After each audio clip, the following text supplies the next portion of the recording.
Hey everyone, my name is Olaf, and in this tutorial I'm going to show you how to make any object float on the ocean in Blender.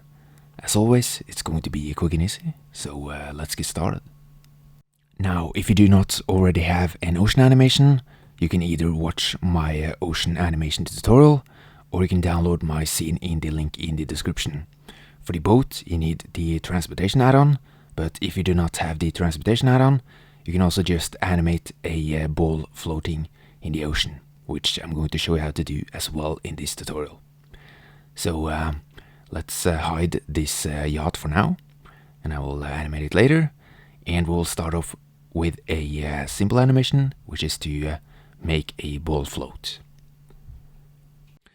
Now, before we add the ball, let's take a look at the object with the ocean modifier, which generates the ocean animation.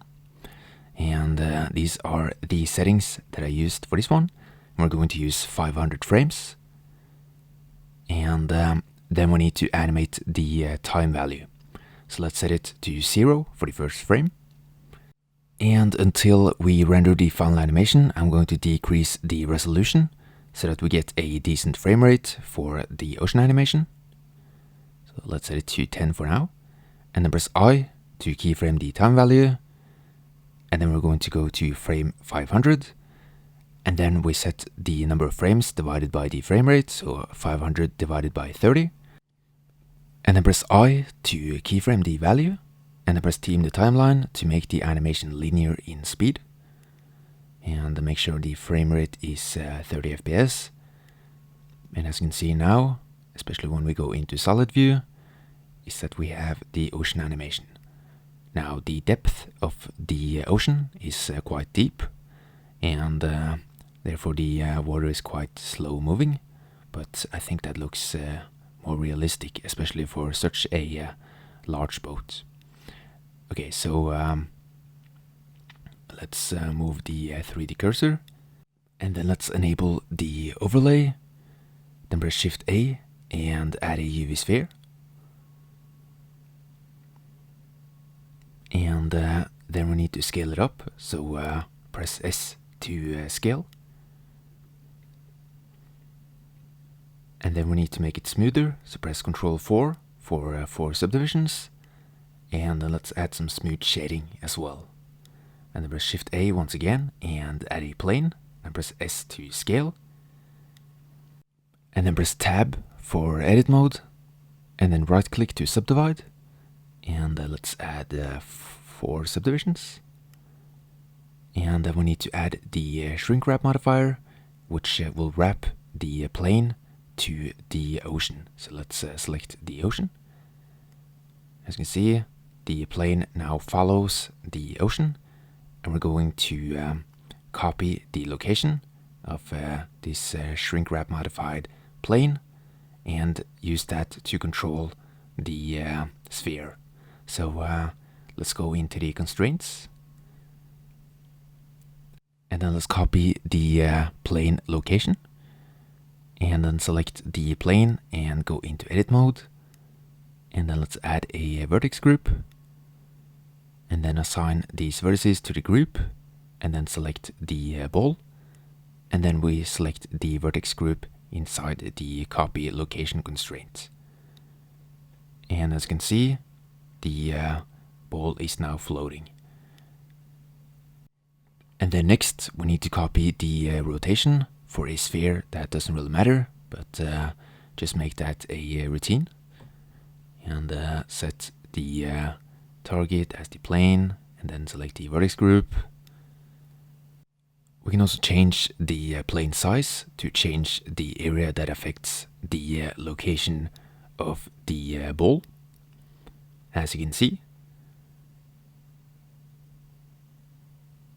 And we can also change the scale of the waves by going into the wave settings, or the ocean settings, and increasing the scale.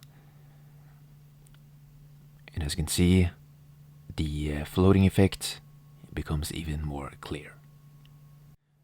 Okay, so I'm going to pause here, set the scale to 10, and then move on to the boat example. So let's delete the plane and the sphere.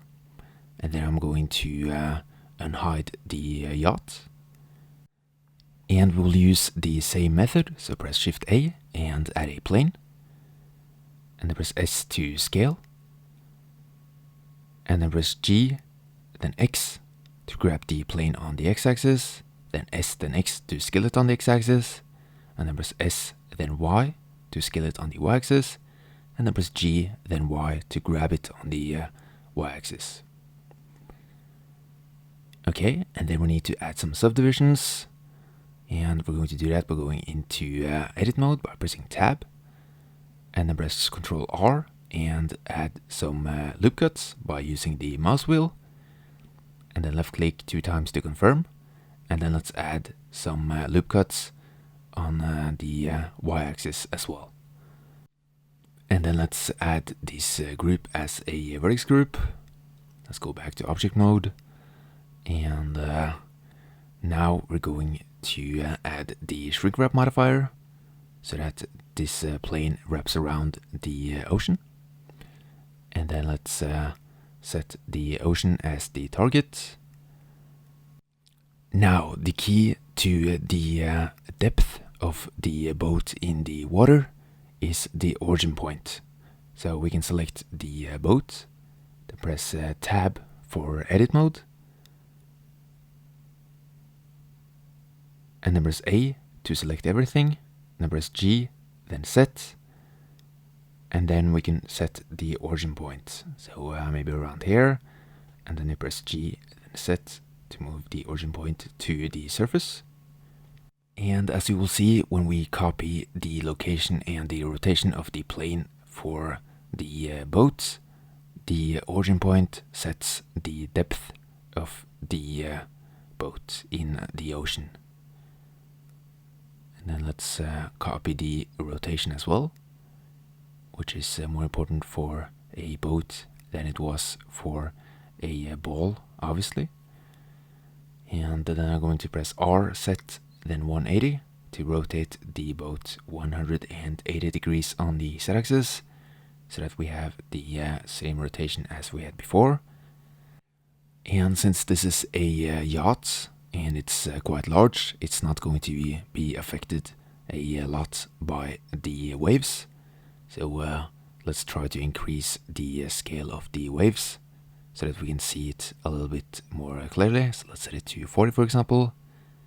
As you can see, when we play the animation, you can see that the larger waves makes the floating animation a lot more visible for such a large boat. But to make it a bit more realistic, I'm going to keep the waves a bit smaller for the final render, and I'm also going to increase the resolution. So I'm going to set the scale to 20, and then the resolution to a higher value. So let's hide the plane, both in the viewport and the render, so that we can't see it. And if you want to drive the boat, you can just unhide the plane and then move the plane on the X and Y axis.